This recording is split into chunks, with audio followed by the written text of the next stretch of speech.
Assalamualaikum warahmatullahi wabarakatuh. Perkenalkan, nama saya Prima Al-Ghifari. Di sini saya akan menjelaskan mengenai modul 1 percobaan kedua, eh, kondisi ke-8, yaitu kita diminta untuk membuat rangkaian seperti pada modul percobaan, yaitu yaitu kita diminta membuat logika B dan D itu masuk ke gerbang logika XOR, dan A, C aksen dan D itu masuk ke gerbang logika N 3 inputan, dimana kondisi yang diminta itu adalah pada B itu bernilai 1, D itu adalah 0, A itu adalah 0, di sini 0, C aksen itu adalah 0, dan D itu adalah 1. Maka nilai yang didapatkan itu pada B itu harus tegangan VCC itu mengalir menuju switch, yaitu sehingga meneruskan arus ke XOR itu berlogika 1, dan pada D itu karena terhubung langsung ke ground maka nilainya itu adalah 0. Maka pada gerbang XOR itu berlaku konsep penjumlahan, di mana pada gerbang XOR ketika penjumlahannya itu didapatkan adalah ganjil maka outputnya adalah 1. Di sini 1 ditambah 0, 1, dan 1 itu adalah ganjil, maka nilainya adalah outputnya adalah 1.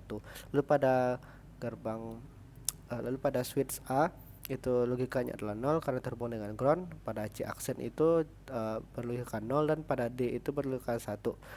Di sini pada C aksen itu terdapat inverter, maka 0 tadi itu akan menjadi 1, sehingga pada inputan yang keduanya itu adalah 1. Di sini terdapat inputan 0, 1, dan 1. Pada N itu berlaku konsep perkalian, di mana pada N itu ketika salah satu saja bernilai 0 maka outputnya akan bernilai 0. Kita lanjutkan menuju ke gerbang OR dengan dua inputan dari gerbang XOR dan N. Tadi pada gerbang XOR itu adalah 1, pada gerbang N itu adalah 0, sehingga pada gerbang OR itu berlaku hukum penjumlahan, di mana outputnya akan berlogika 1 jika penjumlahannya itu besar sama dari 1. Di sini 1 ditambah 0 itu adalah 1, maka outputnya adalah 1. Lalu kita lanjut pada rangkaian yang kedua. Di sini kita diminta kondisinya itu sebelumnya untuk rangkaian kedua itu kita diminta untuk merangkai terdapat gerbang XOR, gerbang N dengan 3 inputan, lalu menuju gerbang OR.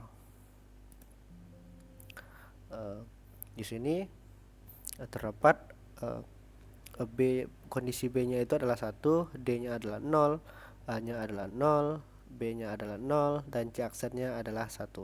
Pada gerbang XOR itu B-nya itu mengalir arus dari VCC itu adalah sehingga berlogika 1, D itu terhubung dengan ground maka nilai logikanya adalah 0.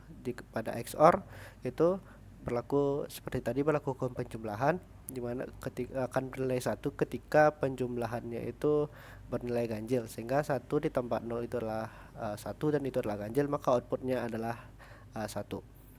Lalu pada gerbang N itu terhubung dengan input pada bagian A itu berlogika 0 karena terhubung dengan ground, B itu juga terhubung dengan ground maka bernilai 0. Lalu pada C aksen itu berlogika 1 pada terhubung dengan VCC, namun terdapat inverter, sehingga dari 1 itu akan mulai dari 0. Lalu pada N dengan 3 inputan, di sini ketika inputannya bernilai 0 maka hukum perkaliannya itu akan menghasilkan output 0. Berlanjut pada gerbang OR yang berlaku konsep penjumlahan dengan didapatkan outputnya itu 1 ketika penjumlahannya itu besar sama dari 1. Di sini 1 ditambah 0 nilainya adalah 1, maka outputnya itu bernilai 1. Mungkin sekian dari saya. Assalamualaikum warahmatullahi wabarakatuh.